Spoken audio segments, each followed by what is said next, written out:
ఈరోజు మనం ఈ వీడియోలో మేషరాశిలో జన్మించిన వారికి సంబంధించి ఏ రాశి వారిని వివాహం చేసుకుంటే వాళ్ళ సంసార జీవితం చక్కగా ఉంటుందనే విషయాన్ని తెలుసుకున్నాం. అయితే ఒక ఇద్దరు వ్యక్తులు కనుక మ్యారేజ్ చేసుకోవాలంటే ఖచ్చితంగా వాళ్ళిద్దరి మధ్య ఆస్తులు, ఉద్యోగాలు వీటిలన్నిటికంటే మంచి ఫ్రెండ్షిప్ ఉండాలి.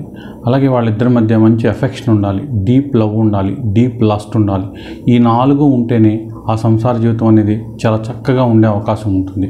అయితే ఒక వ్యక్తి జాతకంలో ఎప్పుడైనా సరే వచ్చేసి భర్త అయినా భార్య అయినా 7వ స్థానం చూపిస్తుంది అనమాట. అయితే మేషరాశి వారికి 7వ స్థానం తులారాశి అవుతుంది. తులారాశికి అధిపతి శుక్రుడు అనమాట. ఎక్కువ శాతం వీళ్ళకి వచ్చే భార్య భర్త ఇద్దరు కూడా శుక్రుడు లక్షణాలు కలిగి ఉంటారనమాట. అలాంటి తులారాశి వారిని చేసేసుకోవాలంటే కాదు, వాళ్ళ నేచర్ చూద్దాం ఎలా ఉంటారంటే వాళ్ళు చాలా వరకు ఎంటర్టైన్మెంట్ కోరుకుంటారు.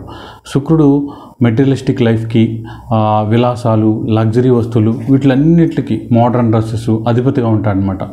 వచ్చే భార్యాభర్త కూడా కొంచెం డబ్బులు ఎక్కువ ఖర్చు చేయడం, వాళ్ళకి వర్క్తో పాటు ఎంటర్టైన్మెంట్ కూడా బాగా ఇష్టం అనమాట.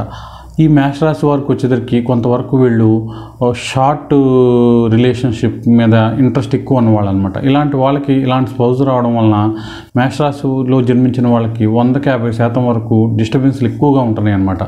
కాబట్టి ఇక్కడ ఏంటంటే ఇలా ఫన్ను, ఎంటర్టైన్మెంటు, లైఫ్లో ప్రయారిటీలు ఇచ్చే హస్బెండ్ వైఫ్ రావడం వలన మేషరాశి వాళ్ళు కొంతవరకు జాగ్రత్తగా జాతకం చూసుకుని, అంటే ఏ మ్యాచింగ్ అయితే కరెక్ట్గా ఉంటుందనేది బాగా తెలుసుకుని మ్యారేజ్ చేసుకోవడం చాలా చాలా మంచిది.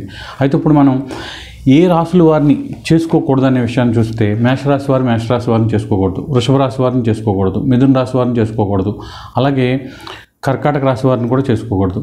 సింహరాశి వారిని చేసుకోవచ్చు. సింహరాశి వారితో మేషరాశి వారికి కాంపాక్టబిలిటీ చాలా చక్కగా కుదురుతుందన్నమాట. రవి కుజుల సంబంధం మ్యారేజ్కి అద్భుతంగా యోగిస్తుంది. తర్వాత కన్యారాశి వారి కుదరదు, తులారాశి వారితో సెట్ అవ్వదు. అలాగే మళ్ళీ వృశ్చిక రాశి వారితో వీళ్ళకి చాలా చక్కగా ఉండే అవకాశం ఉంటుంది. అలాగే ధనుసు రాశి వారితో సెట్ అవ్వదు, మకరం కుంభంతో కూడా సెట్ అవ్వదు, శని జోలికి వెళ్ళకూడదు.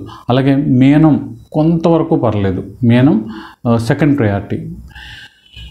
ఇక ఎప్పుడైనా సరే మీ జాతకంలో 7వ స్థానంలో రవి కుజులు కాకుండా ఏ గ్రహాలున్నా, లేకపోతే మీకు వచ్చిన సంబంధంలో రవి కుజులు కాకుండా ఏ గ్రహాలున్నా కొంతవరకు జాతకాన్ని చాలా జాగ్రత్తగా చూసుకునే మ్యారేజ్ చేసుకోవాలి.